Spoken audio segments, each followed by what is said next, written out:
I think to that point, he draws on that reality and pulls it out to say you are in control of your career. It's your life. And so you need to build a life that you don't want to run away from. You need to build a life that you're excited to live every single day. Right, but yes. And I like what he said, work is just work. Work is work.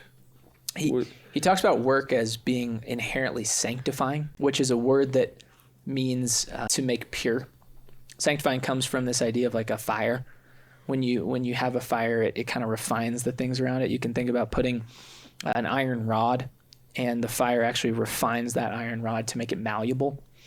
And so he's talking about work as an aspect where you can sanctify yourself, but also sanctify the work in what you're doing. Then maybe that wasn't what I was going for. It reminded me of sometimes your work isn't your life.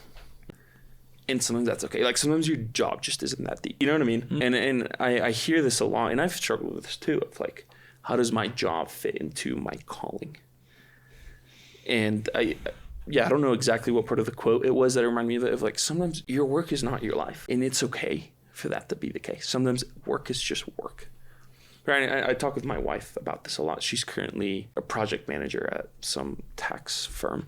She doesn't do anything with taxes, but she's telling me, she's like, yeah, I'm talking to a lot of my friends, and I'm like, well, my work isn't fulfilling me. Like, how do you do it?